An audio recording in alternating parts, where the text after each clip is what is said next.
निरूपा और रवीश शाम को घूमते घूमते एक खंडर में चले जाते हैं। दोनों मौसम का मजा लूट रहे थे।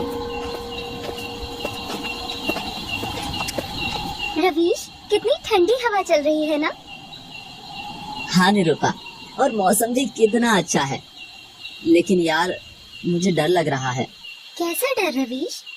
निरूपा, एक तो हम दोनों छोटे बच्चे, और देखो अब अंधेरा भी होने जा रहा है। घर से कितनी दूर आ गए हैं हम दोनों। ओहो रवीश, तुम बड़े डरपोक हो। अच्छा चलो घर वापस चलते हैं। दोनों चलते ही हैं, तभी तेज बारिश शुरू हो जाती है। रवीश, खंडर में अंदर चलो, बारिश बहुत तेज है। दोनों भागकर खंडर में चले जाते हैं। यार पता नहीं बारिश कब खत्म होगी, और भी तेजी होती जा रही है। हाँ यार, ये तो तेज ही होती जा रही है।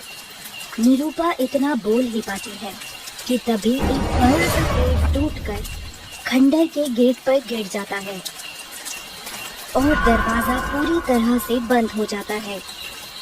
अब हम बाहर कैसे जाएंगे रवीश? यार कोई ना कोई रास्ता तो ढूंढना ही होगा हमें। चलो अंदर चलकर देखते हैं कि कोई रास्ता मिलता है क्या। दोनों अंधेरे में चलने लगते हैं। तभी निरूपा को एक प्रकाश दिखाई देता है, बहुत ही तेज प्रकाश। रवीश भी उसे देखकर हैरान रह जाता है। निरूपा, क्या हो सकता है वो? चलो चलकर देखते हैं। लेकिन जैसे ही दोनों आगे बढ़ते हैं तो प्रकाश खत्म हो जाता है और अचानक से गोली चलने की आवाज आती है। रवीश, वापस चलो। निरूपा, शायद किसी को हमारी मदद की जरूरत हो। चलो एक बार चलकर देख ही लेते हैं ना। तुम पागल हो गए हो क्या? सुना नहीं तुमने, वहाँ गोली चलने की आवाज आई थी। अरे यार निरूपा, क्या पता कोई हमारी तरह ही फंस गया हो और उसी ने किसी को बुलाने का ऐसा संकेत दिया हो। ठीक है, तुम नहीं मानते तो चलकर देख ही लेते हैं। दोनों डरते हुए से चलने लगते हैं। कुछ दूर पहुंचकर निरूपा रुक जाती है। रवीश, वो प्रकाश यहाँ से ही आ रहा था। हाँ यार, लेकिन वो था क्या? रवीश, उधर की तरफ देखो, कुछ मोटी सी रस्सी पड़ी है।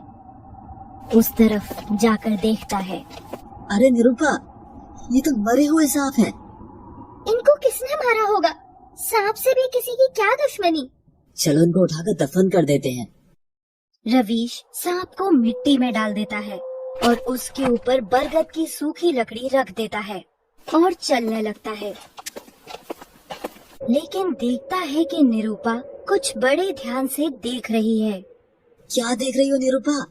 क्या है वहाँ? रवीश, देखो वो पत्थर सोने की तरह चमक रहे हैं। चलो उठाकर अपने साथ ले चले। निरूपा और रवीश उसके बहुत पास चले जाते हैं। ये सुनहरे पत्थर इतने हल्के क्यों लग रहे हैं? ऐसा लग रहा है जैसे इनमें कुछ भरा हो। यार तुम कितनी भोली हो, तुम अब भी नहीं समझी? अरे यार ये किसी के अंडे हैं। लेकिन सोने के अंडे भी होते हैं क्या भला? राम जाने कैसे कैसे जीव हैं, इस धरती पर ही होंगे किसी के। चलो तो वापस रख देते हैं, नहीं तो कोई हम दोनों की वजह से परेशान होगा। देखो आज हम इनको अपने साथ ले चलते हैं, कल अपने दोस्तों को दिखाकर वापस लाकर रख देंगे। ठीक है?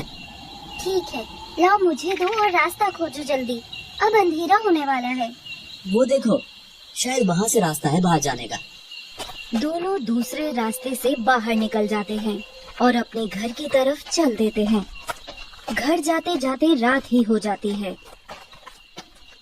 रवीश, चलो जल्दी से रुई बिछाओ, मुझे ये अंडे रखने हैं, सोने के अंडे। निरूपा अंडों को रुई में रख देती है और दोनों लेटकर उनको ही देखते रहते हैं। निरूपा यार, वैसे क्या होगा इसमें यार? इसमें क्या सोने की चिड़िया निकलेगी? सोने की चिड़िया नहीं होती पागल, सोने के अंडे देने वाली मुर्गी जरूर होती है। दोनों बातें करते करते सो जाते हैं। सुबह देखते हैं कि दोनों अंडे फूटे हुए पड़े हैं, सोने का कवर बिखरा पड़ा है। निरूपा और रवीश समझ नहीं पाते कि रात क्या हुआ।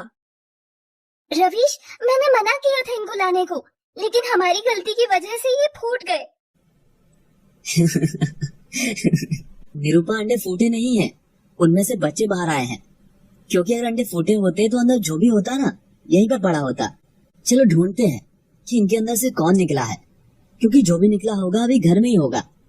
निरूपा और रवीश बहुत तलाशते हैं, लेकिन कुछ नहीं मिलता। आखिरकार दोनों थक कर बैठ जाते हैं। रवीश, हमने सच में गलती की थी इनको यहाँ लाकर। निरूपा, जो हो गया उसे भूल भी जाओ। चलो अब चलो, बाकी घर के काम करते हैं। और दोनों घर के कामों में लग जाते हैं। रात को दोनों सोने जाते हैं। सोते सोते निरूपा को लगता है जैसे कोई उसके हाथों की उंगली को छेड़ रहा है। उसकी आंखें खुल जाती हैं।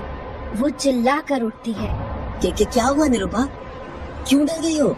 निरूपा बिना कुछ बोले एक तरफ इशारा करती है। रवीश उस तरफ देखता है तो दंग रह जाता है। निरूपा, ये तो सांप का बच्चा है, कहीं ये अंडे में से तो बाहर नहीं आया। लेकिन अंडा तो सोने का था, लेकिन ये काला है। ये शायद मुझे काट रहा था, मेरी उंगली पर। निरूपा, सांप किसी को बिना वजह कुछ नहीं कहते।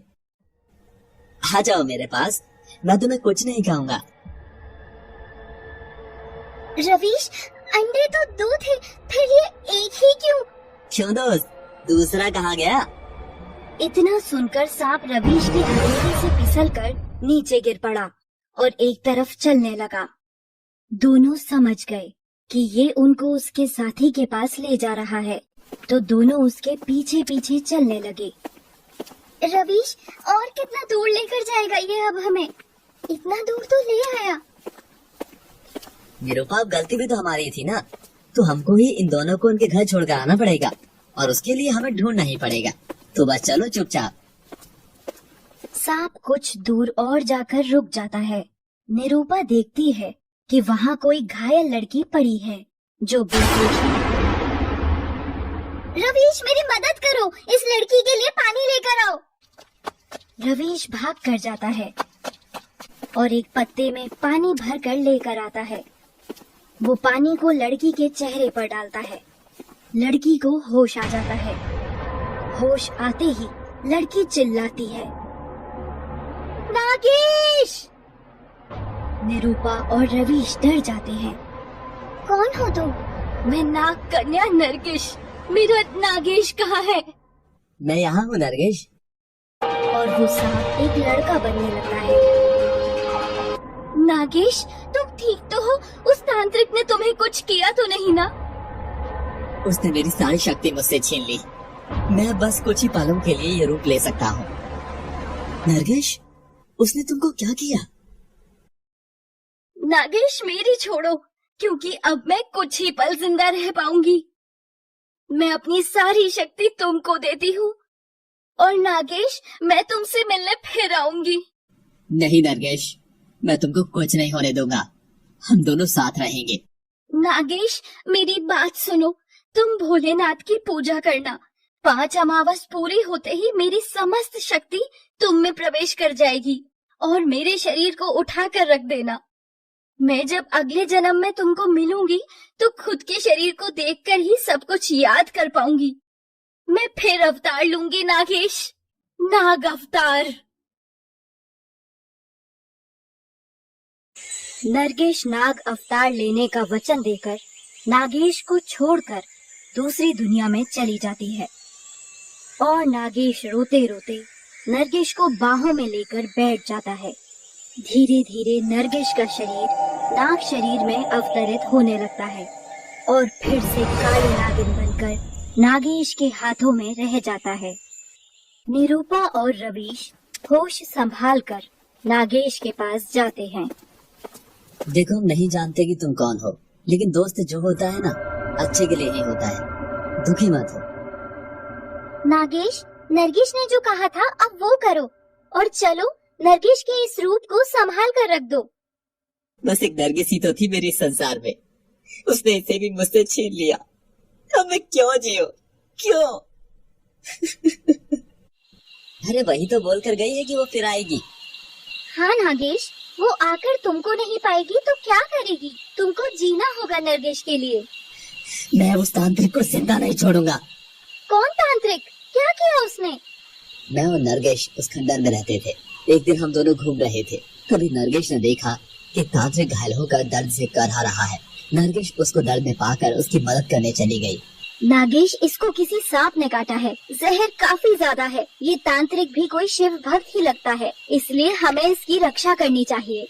नागेश ने उसकी जहर वाली जगह पर अपनी नागमणि रख दी, जिससे तांत्रिक का जहर उतर गया और वो बेहोश हो गया। नागेश, चलो यहाँ से, अब इसे होश आ जाएगा। वो दोनों वहाँ से चले गए, लेकिन तांत्रिक को ठीक होने के बाद उसके मन में नागमणि पा लेने की इच्छा जागी। कुछ दिन बाद वो फिर आया और अपनी तंत्र विद्या के जोर से नरगिस को वश में करना चाहा, लेकिन नरगिस की शक्ति के आगे वो टिक न सका और वापस चला गया, बीन बजा बजा कर।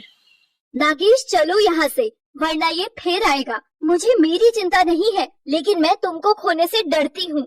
नरगिस, लेकिन तुम तो जानती हो मुझ में अभी नागमणि की इतनी शक्ति नहीं है। वही शक्ति है जो तुमने मुझे दी थी, बस ये रूप बदलने की। और तुमने ही तो कहा था कि मुझे यहीं पर रहकर शिव पूजा करनी होगी।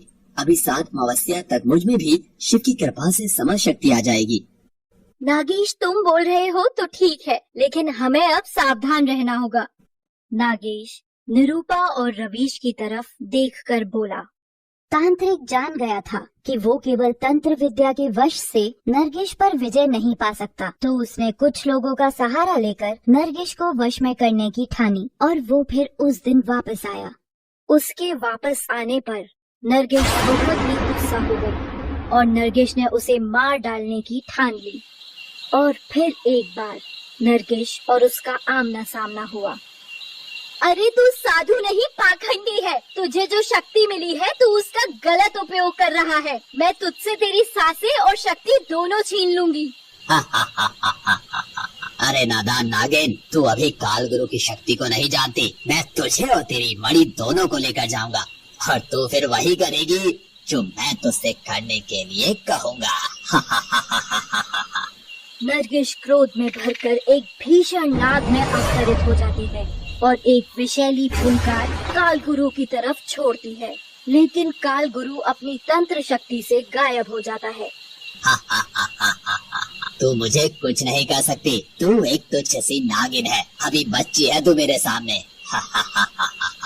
और एक शक्ति का गोला नरगिस की तरफ फेंकता है, जिसके वार से नरगिस घायल होकर फिर एक लड़की के रूप में जमीन पर गिर जाती है। नागेश ये देख नहीं पाता और नरगिस को बचाने काल गुरु के सामने आ जाता है। काल गुरु, तुझे नरगिस को छूने से पहले मुझसे लड़ना होगा। अच्छा हुआ तू आ गया। तूने मेरा काम और भी आसान कर दिया बच्चे। और पानी पड़कर नागेश के ऊपर फेंकता है। नागेश उसके इस वार से शक्तिहीन हो जाता है। काल गुरु, तेरी लड़ाई मुझसे है, नागेश से नहीं। रुक जा। मेरी लड़ाई किसी से नहीं, मुझे बस वो नागमणि दे दे नागिन, नहीं तो तेरे नाग को अपने साथ ले जाऊंगा। जिंदा नहीं, मुर्दा। और फिर से एक मंत्र भरी फूंक नागेश की तरफ फूंकता है और नागेश एक बच्चा सा सांप बन जाता है। रुक जाओ काल गुरु, तुमको जो चाहिए मैं दूंगी, लेकिन नागेश को छोड़ दो। तेरा नाग तो शक्तिहीन हो गया है। अब ये नाग रूप से मनुष्य रूप कुछ ही समय तक ले पाएगा। अगर ज्यादा देर रुका उसी मनुष्य रूप पे तो ये जिंदा नहीं बचेगा। काल गुरु नागेश को मंत्रों से एक सोने के अंडे में कैद कर देता है। नरगिस उसे अंडे से बाहर निकालने के लिए वापस नागिन रूप बनाकर अंडे पर फुंकार मारती है, लेकिन काल गुरु के मंत्रों की शक्ति ज्यादा होने के कारण ऐसा नहीं कर पाती। तो तू ऐसे नहीं मानेगी। ले, तेरे नाग को ही खत्म करता हूँ। रुको काल गुरु, वचन दो कि नागमणि मिलने पर तुम मेरे नाग और मुझे छोड़कर चले जाओगे। ठीक है नागिन। नरगिस नागमणि को एक पत्थर पर प्रकट करती है, लेकिन नागमणि के बिना वो शक्तिहीन हो गई थी। उसके शरीर में अब ज्यादा शक्ति नहीं बची। वो बेहोश सी हो गई। मौके का फायदा उठाकर काल गुरु ने उसे अपने आदमियों से पकड़ने को कहा। नागेश को जैसे ही मानव ने छुआ तो उसकी शक्ति बिल्कुल छीन हो गई। मैं तुझे भी अंडे में कैद करके अपने साथ ले जाऊंगा। और नरगिस को भी सुनहरे अंडे में कैद करने के लिए मंत्र करता है। हैं? ये क्या? जिसने नागिन को छुआ वो नाग बनकर मर रहे हैं। सच में बड़ी ताकत है इसमें। काल गुरु मणि लेने मणि की तरफ जाता है, लेकिन देखता है कि किसी ने उसे पीछे से पकड़ लिया है। अरे ओ बाबा, वो नागमणि मेरी होगी, तूने मेरे लोगों को भी मरवा दिया। मैंने कहा छोड़ मुझे, नहीं तो तुझे भी नाग बना दूंगा। तू जिंदा रहेगा तब ना। और वो काल गुरु को उठाकर बाहर की तरफ फेंकता है। काल गुरु घायल होकर दूर जा गिरता है। आदमी उस पर गोली चलाता है और गोली पाँव में लगती है। काल गुरु बेहोश हो जाता है। दूसरी तरफ जैसे जैसे नरगिस अंडे में बंद होने लगती है, वैसे वैसे नागमणि का प्रकाश कम होने लगता है और नागमणि अपनी रक्षा के लिए विषैली वायु फैलाने लगती है, जिससे डरकर आदमी भी भागने की कोशिश करता है और वो दीवार से टकराकर गिरकर बेहोश हो जाता है। और उसके बाद तुम दोनों वहाँ आए। जो प्रकाश तुमने देखा वो नागमणि का ही था, लेकिन तुम उन दोनों को नहीं देख पाए क्योंकि वो दोनों बेहोश वहीं पड़े थे। जिन सांपों को तुमने दफन किया वो उनके ही आदमी थे, लेकिन नरगिस को छूने से वो नाग रूप में बन गए और उनको नरगिस की शुद्ध आत्मा ने अच्छी नाग बना दिया। मुझे पता है जब नरगिस वापस जन्म लेगी तो वो जिंदा हो जाएंगे। नागेश, वो नागमणि का फिर क्या हुआ? बताता हूँ। नागेश को कुछ बेचैनी होने लगी और वो फिर से छोटा सा नाग बनने लगा। रवीश, ये तो फिर से नाग बन गया, अब हम क्या करें? इंतजार के अलावा भला कर भी क्या सकते हैं? नागेश वापस घर की तरफ रेंगना शुरू कर देता है। देखो, अभी तो हमें भी उसके साथ चलना चाहिए। चलो। तीनों घर आ जाते हैं। रात होने के कारण तीनों सो जाते हैं। फिर सुबह होने पर नागेश कहाँ चला गया निरूपा? पता नहीं, कल तो यही था। 5 अमावस्या बाद दोनों खंडर की तरफ चलने लगते हैं। अचानक से उनको किसी लड़की के चीखने की आवाज आती है। बचाओ! बचाओ! दोनों तेजी से आवाज की तरफ भागते हैं, लेकिन जैसे ही उसके पास पहुंचते हैं तो देखते हैं कि एक लड़की को सांपों ने चारों तरफ से घेरा हुआ है। तभी नागेश वहां पहुंचता है और लड़की को अपनी बाहों में उठाकर सांपों के घेरे से बाहर ले आता है। नागेश को देखकर सभी सांप चले जाते हैं। नागेश, तुम कहाँ चले गए थे? हम लोग तुमको ही खोज रहे थे। नागेश उस लड़की के ऊपर लेटा हुआ उसे ही देखे जा रहा था और वो लड़की नागेश को। फिर अचानक लड़की बोली, हटो अब। कौन हो तुम और यहाँ क्या कर रही हो? मेरा नाम रजनी है, मैं तो बस यहाँ घूमने के लिए आई थी। रजनी, बड़ा प्यारा नाम है, बिल्कुल तुम्हारी तरह ही। प्यारे तो तुम भी बहुत लगते हो। धन्यवाद मुझे बचाने के लिए। वैसे तुमने अपने बारे में बताया नहीं कुछ। मैं बताता हूँ, ये नागेश है, ये निरूपा है और मैं रवीश। नागेश, तुम कहाँ चले गए थे बिना बताए? कहीं नहीं दोस्तों। अच्छा छोड़ो उसे, अब मैं साथ ही रहूंगा तुम्हारे। अच्छा, मैं चलती हूँ, बहुत देर हो गई है घर से आए हुए।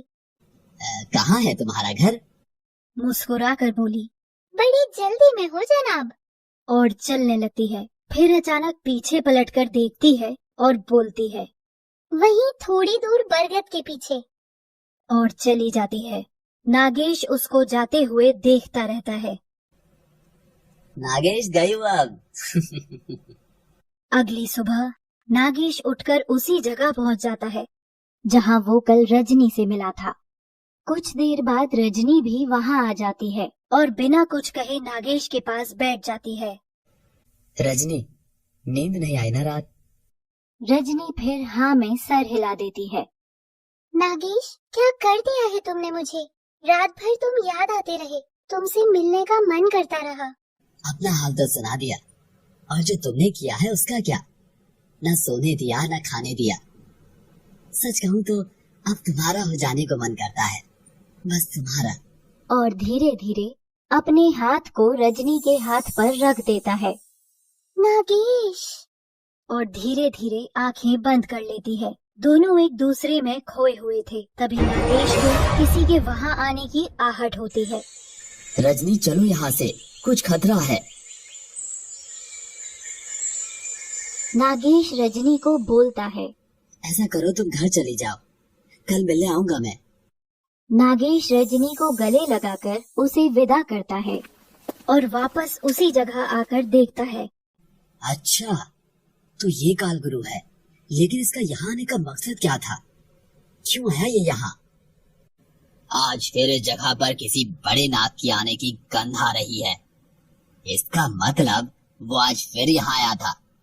उसको मेरे वश में आना ही पड़ेगा, फिर मैं उससे अपनी इच्छा पूर्ति कर सकूंगा। और वहाँ से वापस चला जाता है। ये कालगुरु किसकी बातें कर रहा है? क्या वो मेरे बारे में जान गया है क्या? अगर हाँ, तो कैसे? मुझे पता करना होगा। नागेश ध्यान लगाकर बैठ जाता है और अपनी दिव्य दृष्टि से सब कुछ देखने लगता है। अच्छा, तो उस दिन जो सांप रजनी को काटने आए थे वो कालगुरु के ही थे और वो मुझसे डरकर वापस चले गए थे, जिससे कालगुरु को यह अनुमान लगा कि कोई विशाल नाग से डरकर वो आए हैं और उसे मेरे यहाँ होने का आभास भी हो गया। बदला तो मुझे भी लेना है तुझसे कालगुरु, लेकिन तेरे ही तरीके से। तुझे मेरी तलाश है और मुझे तेरी। अगली सुबह कालगुरु उसी जगह पहुंच जाता है जहां नागेश और रजनी मिलते थे। नागेश रवीश और निरूपा के कारण जल्दी नहीं पहुंच पाता, क्योंकि उस दिन रवीश का जन्मदिन था और वो उसको भी मंदिर ले गए थे। लेकिन रजनी वहां पहुंच जाती है और नागेश के आने का इंतजार करने लगती है। ये लड़की कौन है? मुझे इसमें नाग की छवि क्यों दिखाई दे रही है? कौन हो सकती है ये? कालगुरु रजनी के पास जाने लगता है। उसे देखकर रजनी डर जाती है और वापस भागने लगती है। रुक जा लड़की, तुझ पर जहरीले नाग का वास है। रजनी नहीं रुकती तो वो रजनी को घायल करने के लिए त्रिशूल फेंकने ही वाला होता है। अचानक उसके सर पर कोई तेजी से वार करता है और वो बेहोश होकर गिर पड़ता है।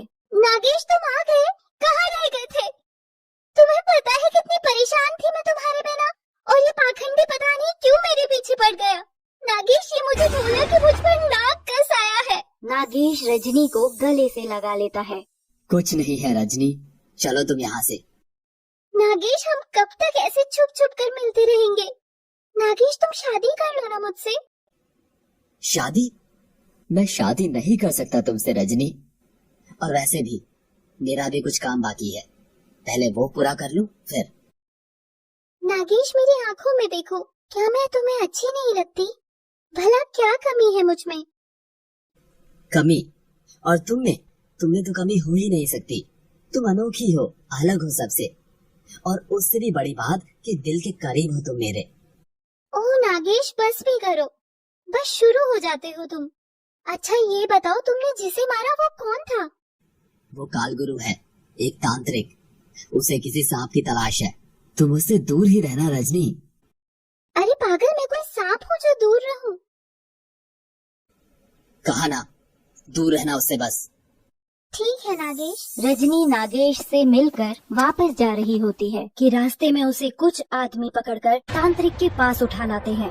कालगुरु उसे ध्यान से देखता है और बोलता है, तुम तो नाग नहीं हो, लेकिन तुम में मुझे नाग क्यों नजर आता है? कौन है तू? मैं बताता हूँ। नागेश को देखकर कालगुरु अचंभित हो जाता है।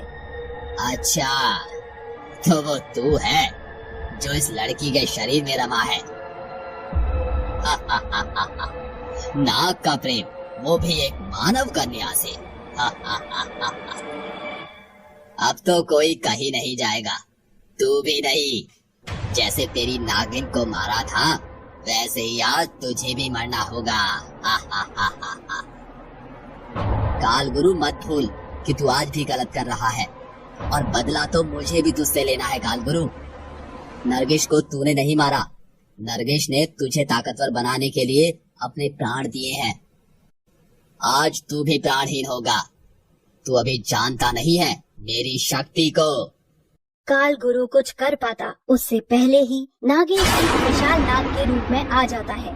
नागेश अपनी आंखों से कालगुरु की तरफ आंख फेंकता है। कालगुरु उसके इस वार से बच जाता है। फिर नागेश उस पर विष की फुंकार मारता है। कालगुरु इस वार से बेहोश हो जाता है। नागेश रजनी को लेकर वहाँ से चला जाता है। तुम नाग हो? तुमने मुझे बताया क्यों नहीं? रजनी, मैंने उस दिन तुमको बताना तो चाहा था, लेकिन तुमको खो देने के डर से बता नहीं पाया। नागेश, प्रेम तो प्रेम होता है और वो मुझे तुमसे है। अब तुम कुछ भी हो, बस मेरे हो और मैं तुम्हारी। नागेश, ये नरगिस कौन थी और कहाँ गई अब? रजनी, वक्त आने पर मैं तुमको सब कुछ बताऊंगा, लेकिन तब तक तुम मुझसे कुछ नहीं पूछोगी इसके बारे में। नागेश, तुम इस तांत्रिक को चाहते तो मार सकते थे, लेकिन तुमने ऐसा नहीं किया, क्यों? रजनी, मैं इसे चाहकर भी नहीं मार सकता। लेकिन क्यों नागेश? क्योंकि इसके पास नागमणि है।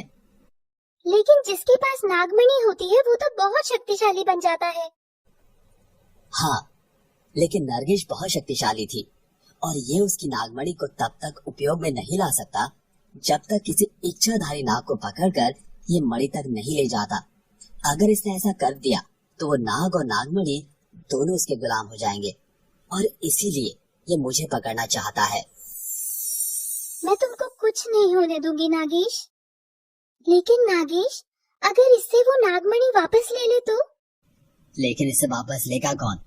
इसने नागमणि को ऐसे मंत्रों से बांध दिया है कि कोई भी सांप बिना इसकी मर्जी के उस तक पहुंच भी जाएगा तो जलकर भस्म हो जाएगा।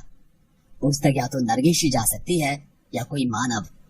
नागेश, क्या मैं जा सकती हूँ? कैसी बातें कर रही हो? मैं तुमको खोना नहीं चाहता। तुमको कुछ हो गया तो? नागेश, मैं तुमको पाना चाहती हूँ। इसके लिए चाहे मुझे कुछ भी करना पड़े। कुछ तो तब करेगी ना जब ये जिंदा बचेगा। हा हा हा हा हा हा। कालगुरु, तुम फिर आ गए? हा हा हा हा। हाँ, तुझे क्या लगा कि तू ही शक्तिशाली है? अरे मैंने तो तुच्छ सा नाग समझकर तुझ पर अपनी शक्ति का प्रयोग ही नहीं किया। देखना चाहता है मेरी शक्ति तो देख। काल गुरु मंत्र फूंककर नागेश को नाग बनाकर अपने वश में करके ले जाता है। रजनी उसको रोकती है तो वो रजनी को मूर्छित करके चला जाता है। रजनी होश में आकर बोलती है, मैं तुम्हारे पास आ रही हूँ नागेश। तुच्छ से नाग, अब मैं तुम पर मंत्र क्रिया करके तुमको नागमणि के पास ले जाऊंगा और नागमणि हमेशा के लिए मेरी। हाँ, तुम भी। मैं तुमको ज्यादा इंतजार नहीं कराऊंगा। बस 2 दिन में मेरी पूजा खत्म और मैं दुनिया पर राज करूंगा। राज। हा हा हा हा हा।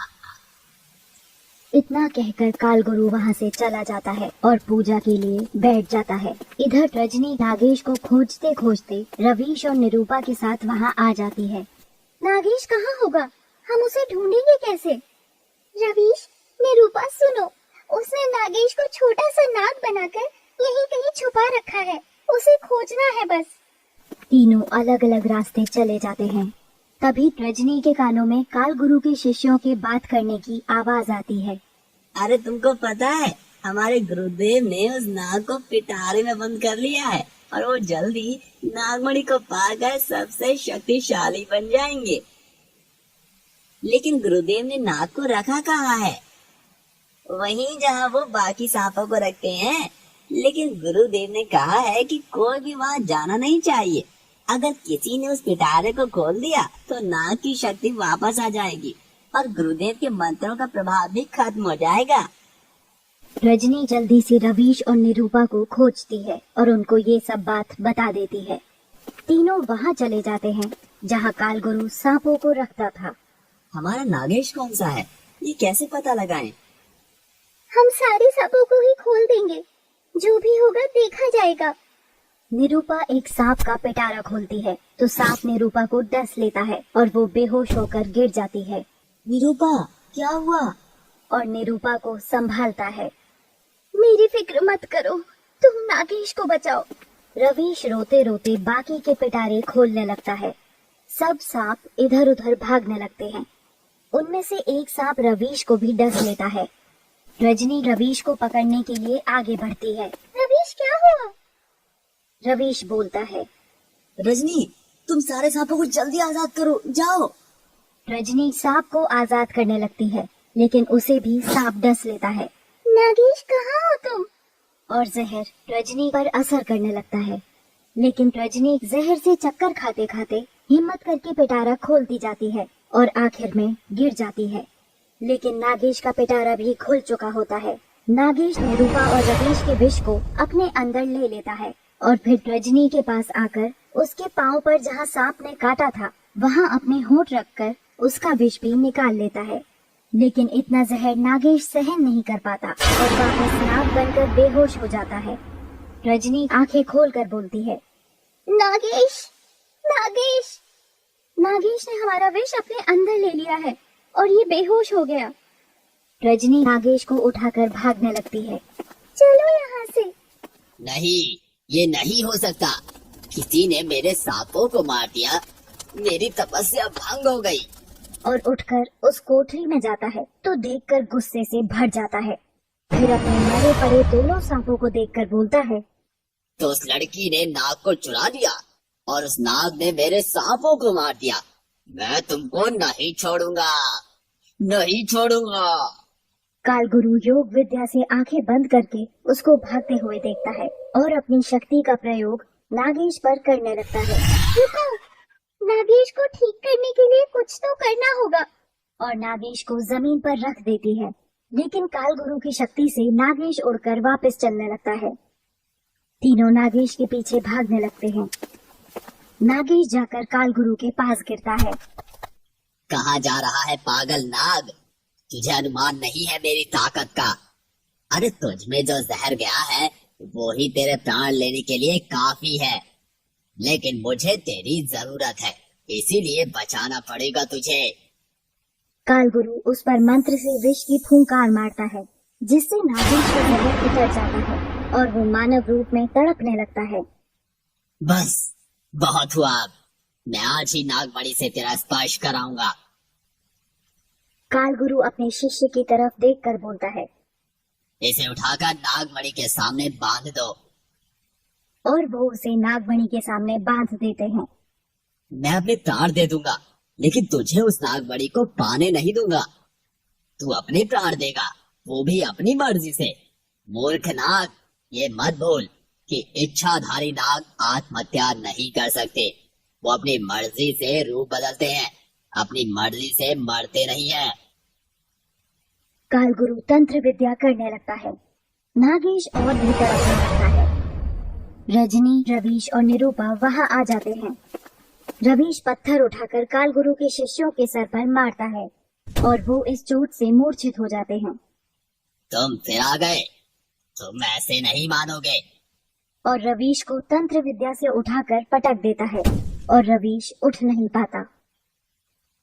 निरूपा को कालगुरु सांपों की रस्सी में बांध देता है। रजनी कालगुरु के पीछे आकर खड़ी होती है और उसी के त्रिशूल से उस पर वार करती है। कालगुरु दूर जाकर गिरता है और उठकर वापस रजनी पर मंत्र फूंकता है। रजनी उसकी इस वार से बच जाती है और वो शक्ति पीछे बंधे नागेश के शरीर पर चली जाती है और रजनी गुस्से से कालगुरु के पास आकर उसे मारना चाहती है। तुझको मरना ही है तो जा मर। तो वो रजनी को उठाकर फेंकता है और रजनी नागमणि के ऊपर जा गिरती है। कालगुरु के गुस्से से रजनी का नागमणि से स्पर्श उसकी शक्ति को खत्म कर देता है। कालगुरु नागेश की तरफ घूमता है। अब कोई तेरे रास्ते में नहीं आएगा। सही कहा तूने कालगुरु, क्योंकि अब तू जिंदा ही नहीं रहेगा। हा हा हा हा हा। कौन मारेगा मुझे, तू या ये नागों में बंधी हुई बच्ची? हा हा हा हा हा। तुझको मारेगी नरगेश। कालगुरु के पीछे रजनी भयंकर नागिन में बदलने लगती है, एक विशाल नागिन। नरगिश की आंखें आज पूरी तरह लाल थीं। वो कालगुरु को अपने मुंह में पकड़कर अपने शरीर को विशाल करने लगती है, इतना विशाल कि नरगिश फन से पकड़े पकड़े अंतरिक्ष में पहुंच जाती है और कालगुरु को वहां फेंकती है। नरगिश वापस घर जाती है। निरूपा और नागेश को कालगुरु के बंधन से मुक्त करती है।